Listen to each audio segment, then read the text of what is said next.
Good morning. আশা করছি তোমরা সকলেই খুব ভালো আছো, আর আমরাও বেশ ভালো আছি। আর সকাল সকাল দেখো অন্যরকম একটা ভিডিও নিয়ে চলে এসেছি। তো এই যে মেয়েকে যাচ্ছি কলেজে নিয়ে, কারণ আজকে ফিজিক্যাল ভেরিফিকেশন আছে কলেজে আর কি, ওই জন্যই যেতে হচ্ছে। কাল হঠাৎ করে সন্ধ্যেবেলা কলেজ থেকে ফোন করেছিল যে সাবজেক্ট ওয়াইজ আর কি আজকে আমার মেয়ের ডেট পড়েছে। তো আজকে হচ্ছে 1 তারিখ, ঠিক আছে? তো বৃহস্পতিবার তোমাদের সাথে অনেক দিন পরেই দেখা হচ্ছে, যেহেতু ভিডিওটা এডিট করা ছিল না আর কি, তাই ভিডিওটা তোমাদের কাছে পৌঁছবে কালকে। তো যাই হোক, দেখো এদিকে ট্রেন ঢুকে গেছে আর মা মেয়ে মিলে দৌড় লাগিয়েছি। যেহেতু 12 বগি ট্রেন ছিল, তাই লাকিলি আর কি লাস্ট কামরাতে উঠতে পেরেছি আর কি। তো এখন এই যে পৌঁছেও গেছি অলরেডি বেলঘরিয়াতে। তো আমার মেয়ের কলেজ তো বেলঘরিয়া জানোই। তো যাই হোক, এই যে ফিজিক্যাল ভেরিফিকেশনের জন্য এসছি। তো মেয়ের একা আসার একদমই ক্ষমতা নেই, ওকে বললাম যে তুই চলে যা, আমি আর যাবো না সাথে করে। তো ও সেই মাকে নিয়েই যাবে আর কি। তো কি বলতো, এই প্রথম ও কলেজে যাচ্ছে, ভীষণভাবে একটা আলাদা ভালো লাগা কাজ করছে। কারণ হচ্ছে ছোট্ট পায়ে পায়ে যখন প্রথম স্কুল জীবনে ওকে রেখে এসেছিলাম, জানো তো তোমরা, ও না মানে এত কান্না করেছিল যেদিন ফার্স্ট দিন স্কুল যায়। তো ভেবেছিলাম আমার মেয়ের হয়তো পড়াশোনা হবে না, খালি মানে একমাত্র আমার মেয়েই আর কি লাস্ট অবধি কান্নাকাটি করেছিল। মানে সেই 2 মাস পেরিয়ে যায়, 3 মাস পেরিয়ে যায়, কিন্তু ওর কান্না আর থামে না। তো আমি সেই স্কুলের বাইরে বসে থাকতাম, আর মানে সেই ম্যামেরা বলতো যে ঠিক আছে, ও আর কাঁদবে না, ওকে ঠিক চুপ করানো হবে। আপনার মেয়ে একমাত্র এখনও অবধি কেঁদে যায়, বন্ধুবান্ধবে ভোলে না, কিছুই না, ওকে কোনোভাবেই ভোলানো যায় না। তো সেই মেয়ে এখন আসছে কলেজে। তো এই যে কলেজের ভিতরটা দেখো, আমাকে অবশ্য ঢুকতে দেয়নি, মানে কোনো গার্জেনই অ্যালাউ ছিল না। তো মেয়ের হাতে যেহেতু ফোনটা দিয়েছিলাম, বাইরে থাকবো, অচেনা জায়গা, তো কখন কি প্রয়োজন লাগে না লাগে, তাই মেয়ে আর কি কলেজের ভিতরটা একটুখানি ক্লিপিংসটা নিয়েছিল। তো এই যে আমাদের কাজ হলো প্রায় এখন 2:30 মতো বাজে, জানো তো। তো 11টার থেকে 12টার মধ্যে টাইম দিয়েছিল, কিন্তু ওদের সার্ভার যেহেতু ডাউন ছিল আর কি, তার জন্য অনেকখানি লেট লেগে গেল। তো অবশেষে যাই হোক, কাজটা আলটিমেটলি হয়ে গেল। আর আজকে এত বৃষ্টি হয়েছে, বাইরে একটুখানি কোথাও দাঁড়াবার বসবার জায়গা ছিল না। তো সমস্ত গার্জেনদেরই আমাদের একদম নাজেহাল অবস্থা।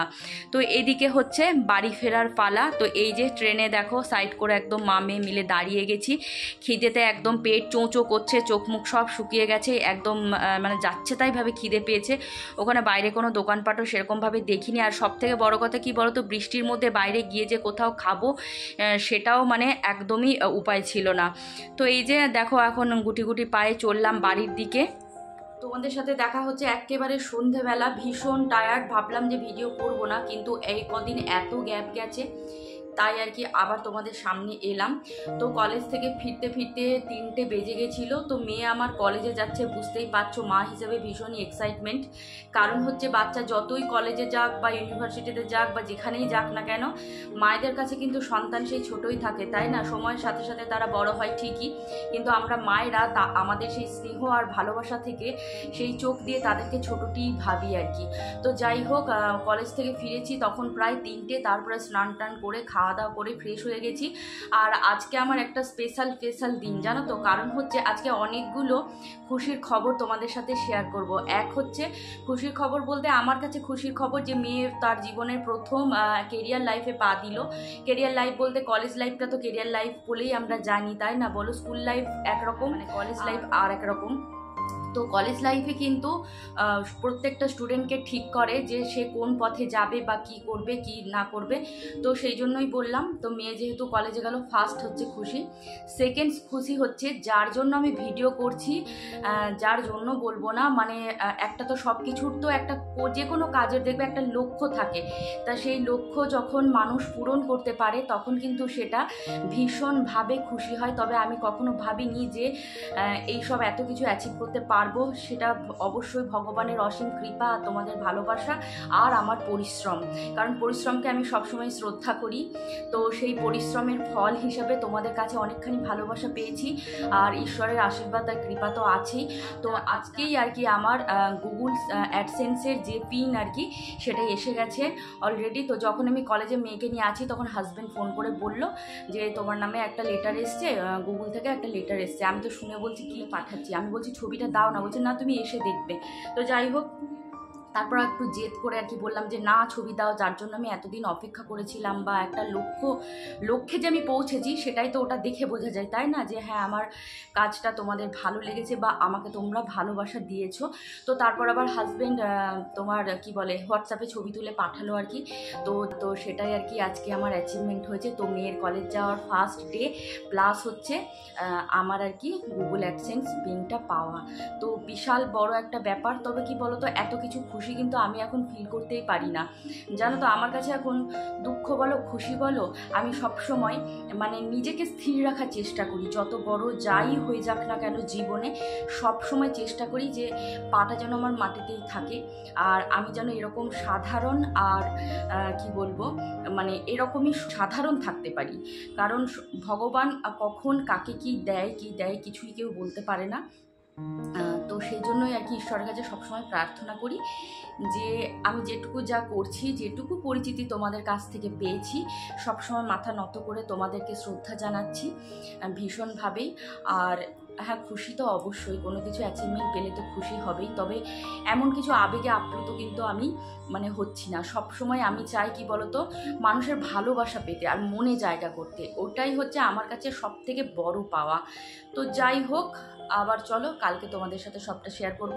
আর আরেকটা কথা হচ্ছে কি বলতো, আজকে আমার মাও এসছে। তো মা আর কি আজকে সারপ্রাইজ দিয়ে চলে এসছে, হাজব্যান্ডের কেমো আছে পরশু দিন আর কি। তো তার জন্যই মায়ের আসার কথা ছিল অবশ্যই, তবে শুক্রবার মানে কালকে আসার কথা ছিল। তো মা সেটা না করে আগাম চলে এসছে, জানায়নি। এবার কি হয়েছে বলো তো কেসটা, আমি তো মোটামুটি একটু খাওয়া দাওয়া করে গেছিলাম, টিফিন করে আর কি, আর হাজব্যান্ডের জন্য সিদ্ধ ভাত সব রেডি করে রেখে গেছিলাম। ও বললো আমি চাপিয়ে সিদ্ধ ভাত করে নেবো। মা ভেবেছে কি বলতো, আমাদেরকে সারপ্রাইজ দেবে, এসে দেখছে আমি নেই, মেয়ে নেই, কেউ নেই, খালি আমার হাজব্যান্ড আর কি বাড়িতে ছিল। দিয়ে আবার এসে মানে নিজেই আর কি রান্না বান্না করে আর কি খেয়েছে। তো এই হলো আমার আজকে খুশির খবর।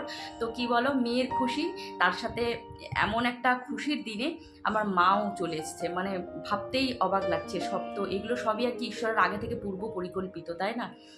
তো চলো একটুখানি চা খাই, একদম কথা বলার এনার্জি পাচ্ছি না জানো।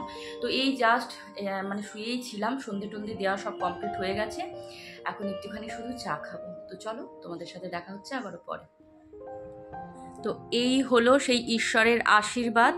তো এই দিনটার কথা আমার সব সময় মনে থাকবে, কারণ আজকেই মেয়ের কলেজের ভেরিফিকেশন ফার্স্ট ডেট ছিল, আবার আজকেই আমার গুগল অ্যাডসেন্সের পিনটা এসছে।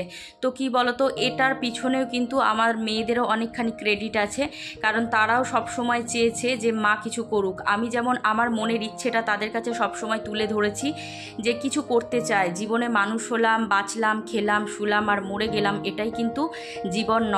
তো সব সময় চাইতাম যে কিছু একটা করতে হবে, কিছু একটা করতে হবে। তো যাই হোক, ভগবান অবশেষে আর কি আমাকে পথ দেখিয়েছিল যে এই কাজটা তুই কর। কিন্তু সংসারকে এত বেশি ভালোবাসতাম, সংসারের বাইরে গিয়ে যে কোনো কিছু করব সেই ইচ্ছে কখনোই কিন্তু হয়নি, কিন্তু তার মধ্যে দিয়েও ভাবতাম যে কোন কাজটা করা যায়। তো লাস্টে আর কি ঈশ্বরই আমাকে পথ দেখিয়েছিলেন। তো ওনার পথ অনুসরণ করেই আজকে আমি যেটুকু যা অর্জন করতে পেরেছি সবটাই তোমাদের সামনে। তো যাই হোক, সবসময় চেষ্টা করবে কি বলতো, মনের মধ্যে যদি সদিচ্ছে থাকে কিছু করার, আর সেই সদিচ্ছেটা তুমি সবসময় যদি স্থিরভাবে একটা লক্ষ্যে স্থির থাকো, তাহলে ভগবানও কিন্তু তোমাকে ঠিক পথ দেখিয়ে দেয়। এটা জলজ্যান্ত উদাহরণ বলতে পারো আমি আর কি, কারণ ভগবান আমার সাথে এইভাবেই কিন্তু সবসময় সাথে আছে। আমি সেটা প্রতিনিয়ত কিন্তু ফিল করি, আর প্রতিনিয়ত ভগবানের কাছে কৃতজ্ঞতা বোধ জানাই, কারণ তিনি ছাড়া সত্যি বলতে কোনো কিছুই না। তো আমি এই যে এত ধীর স্থির বলো, আগে কিন্তু ছিলাম না। যত দিন দিন ভগবানের ভক্তিতে নিজেকে নিমজ্জিত করেছি, গীতাপাঠ করেছি, তত কিন্তু ঈশ্বরকে আরও বেশি ভালোবেসে আমাকে ঠান্ডা ধীর স্থির করে দিয়েছে, জানো তো। তো আমি কি বলবো, মানে ভগবানের চরণে শরণাপন্ন করলে নিজেকে, পথ এমনিই বেরিয়ে যায়। বিপদে মানুষের জীবনে বিপদ কিন্তু আসবেই, তাই না, কিন্তু সেই বিপদের সম্মুখীন হলেই কিন্তু তবেই কিন্তু একজন সাহসী মানুষ হয়ে ওঠা যায়। তা এই সাহসটুকু সঞ্চয় করার জন্য কিন্তু তোমাকে বিপদের সম্মুখীন করতেই হবে। তো যাই হোক, অনেক কিছুই হয়তো বলে ফেললাম, জানিও না কি বলছি। তো দেখো অবশেষে পরে রান্নাঘরে চলে এসেছি। প্রচুর বাসন পড়েছিল, সেগুলো মেজে টেজে পরিষ্কার করে নিলাম। আর জন্ম থেকেই কিন্তু পুরোপুরি ভালো মানুষ কখনোই তৈরি হওয়া যায় না। প্রকৃত মানে আদর্শ কোনো কিছু হতে চেষ্টা করাটাই হচ্ছে জীবনের একটা পরীক্ষা। কারণ তুমি মানুষ ঠিক আছে, কিন্তু তোমাকে আদর্শ হতে গেলে কিন্তু অনেক কিছু পরীক্ষার মধ্য দিয়ে যেতে হবে, নিজেকে জ্বলতে হবে, পুড়তে হবে, অনেক কিছু সহ্য করতে হবে, তবেই কিন্তু প্রকৃত মানুষ হওয়া যায়। তো মেয়েদেরও সেই শিক্ষাই দিয়েছি। জন্ম হয়ে দিয়েই কিন্তু প্রকৃত মা হওয়া যায় না। তাই প্রকৃত মা হতে গেলে কিন্তু সততা, দক্ষতা এবং প্রত্যেকটা ব্যাপারে যুক্তি দিয়ে মেয়েদেরকে বোঝানো, মানে সন্তানকে, যেহেতু আমার মেয়ে তাই আমি মেয়ে বলে বলছি, যদি বোঝাতে পারা যায় তবেই কিন্তু তারাও একটা আদর্শ মানুষ হতে পারে। তো সেই কারণেই আর কি মিশনে ভর্তি করা আমার উদ্দেশ্য ছিল। কারণ ব্যারাকপুরে অনেক স্কুল ছিল, তো সেখানে আমি সব কিছুকে অ্যাভয়েড করে কিন্তু মিশনটা বেছে নিয়েছিলাম, শুধুমাত্র প্রকৃত মানুষ তৈরি করব সেই লোভটুকু আর কি নিয়েই আর কি। তো সেই লোভটার থেকেই নিজেকে সরাতে পারিনি, যে প্রকৃত মানুষ হওয়ার লোভ, আদর্শ হওয়ার লোভ। তাই মেয়েদেরও সবসময় বলি যে তোরাও যেন মানুষের প্রতি মানে সহায় হওয়া, পাশে থাকা, মানবিকতা বোধ থাকা, এগুলো জীবনের ভীষণভাবেই দরকার। শুধুমাত্র পুঁথিগত বিদ্যা দিয়েই কিন্তু জীবন সম্পন্ন হয় না। তাই সব থেকে কী বলতো, বাড়ির থেকেই কিন্তু একটা সন্তান সুঅভ্যাস এবং আদর্শ হতে পারে। কারণ তাদের বাবা মাকে, তাদের পরিবারের মানুষজনদেরকে আর কি যত সে দেখবে ততই কিন্তু সে শিখবে। বই পড়ে যত না শিখবে, প্র্যাকটিক্যালি তারা যত কিছু দেখবে, শিখবে, বাস্তব জীবন থেকে কিন্তু তারা অভিজ্ঞতা সঞ্চয় করেই একজন আদর্শ মানুষ হতে পারবে। তো তোমরা সবাই আমার মেয়েকে আশীর্বাদ করো, তার নতুন জীবনে সেই পদার্পণ করেছে। তো সেই নতুন জীবন যেন তার যে মনের ইচ্ছা আছে, মনের সংকল্প আছে, লক্ষ্য আছে, সেগুলো যেন সে ঈশ্বরের কৃপায় আর তোমাদের আশীর্বাদে পূর্ণ করতে পারে। তো এই যে এখন দেখো চা করা হয়ে গেছে। আর এই যে মা সন্ধেবেলা মানেই কিন্তু টিভির সামনে সিরিয়াল, বুঝেছো? তো যাই হোক, সিরিয়াল দেখতে পছন্দ করে, আর করবেই বা কী, বাড়িতেও ধরো ভাইয়ের বউ থাকে, সেই সব কিছু দেখাশোনা, রান্নাবান্না এগুলো করে। তাই মা এখন পুরো নির্ঝঞ্ঝাট একজন মানুষ, তাই বসে বসে সিরিয়াল দেখে। আর এই যে এখন চা করে দিয়ে আসলাম, চা খেতে খেতে মা একটু সিরিয়াল দেখুক, পরে আবার আমাদের রাতের রান্নাবান্না কি হবে না হবে সেটা ঠিক করব। তো আমি ওইদিকে মেয়ের কাছে বসে বসে একটুখানি ওর সাথে কলেজের কথা বলছিলাম। তো স্যার আর কি ওকে দেখে বলছে যে তুই ম্যাথে অনার্স নিয়েছিস, কী জন্য? তখন দেখি তুই কত নাম্বার পেয়েছিস। তো যখন মেয়ের নাম্বারটা দেখেছে 91, তখন বলছে বাবারে তুই তো অনেক নাম্বার পেয়েছিস, আর কি কি জানিস বল? তো বলেছে আমি গান জানি, আবৃত্তিও করতে পারি, ড্রয়িং জানি। তো বলছে বাবা তুই এত কিছু জানিস? তো মেয়ে যখন বাইরে এসে বলছে, তখন আমি ওকে জিজ্ঞেস করছি যে তোর ফিলিংস কী হলো বল? তখন বলছে ভালো। আমি দেখেছিস তো, ভালো কিছু করলে ভালো কিছু মানুষ বলবেই। তাই একজন প্রফেসরের কাছ থেকে যখন একটুখানি মেয়ের সুখ্যাতি শুনেছি, তখন মা হিসেবেও কিন্তু কোথাও হলেও খুব ভীষণভাবে গর্ববোধ হচ্ছিল। তাই মেয়েকে বোঝালাম যে ওই যে তোমার উপর ভালো নজরটা পড়েছে, সেই ভালো নজরটা কিন্তু তোমার দায়িত্ব ওটাকে ধরে রাখার।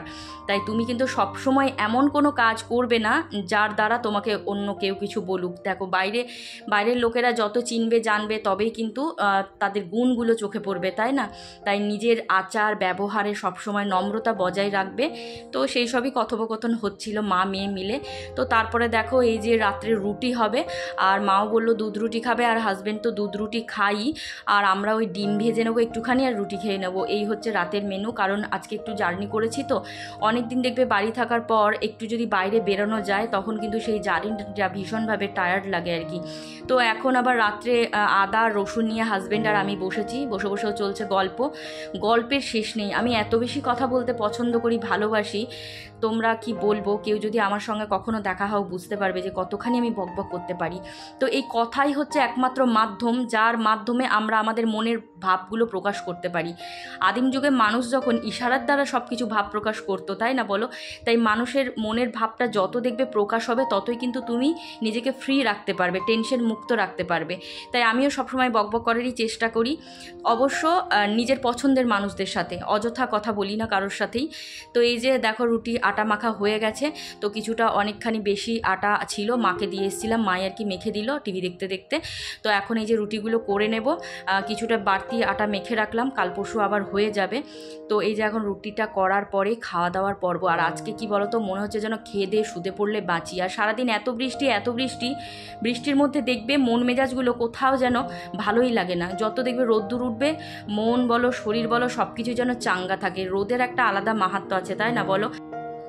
তো আমার এই ভিডিওর মাধ্যমেই তোমাদের সাথেও যে পরিচিতিটা আমার হয়েছে, তো অনেকেই আছো আমাকে ভীষণভাবে ভালোবাসো, আবার অনেক নতুন বন্ধুও আমার এই পরিবারের সাথে যুক্ত হয়েছো।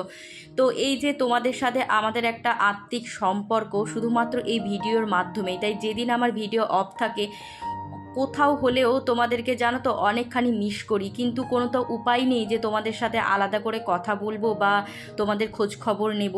কিন্তু যাই ঘটে যাক না কেন, অনিন্দিতা বোন আমার খোঁজ নেবেই। আমি যদি একদিন ভিডিও না ছাড়ি তাহলে কিন্তু অনিন্দিতা আমাকে মেসেজ করবেই যে দিদি ভাই কেন তুমি ভিডিও করছো না, ভিডিও ছাড়োনি। তো ভীষণ ভালো লাগে এতখানি মনে জায়গা দেওয়ার জন্য, ভালোবাসা পাওয়ার জন্য। তো তোমাকে থ্যাংক ইউ বলবো না।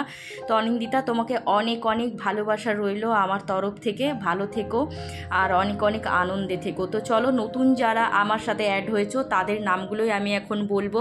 তো তারা হলো Shreya Das, Swapna Mal, Mallika, Ankana Pal, Kumkum, Jit's blog, Gautami Barma, Jayashree Sarkar, Nita Roychowdhury, Pratichchhabi, Bishnu Das, Farzana, Sonali Saha, Sohana Akter, Tina's mini blog, Priyanka Tukitaki, Menaka blog, মৃন্ময়ী বিশ্বাস। তোমাদের সকলকে আমার পরিবারে আমন্ত্রণ জানাচ্ছি। সবসময় আমার এভাবেই পাশে থেকো। তো এই যে দেখো ডিম ভাজতে শুরু করে দিয়েছি, ওদিকে হাজব্যান্ডটা দুধ রুটি আর কি দিয়ে আসলাম, সেও বসে বসে খেতে শুরু করে দিয়েছে। তো চলো আজকের মতো বিদায় চেয়ে নিচ্ছি, দেখা হবে আবারও নতুন কোনো ভিডিওর সাথে। সকলেই খুব ভালো থেকো, টাটা।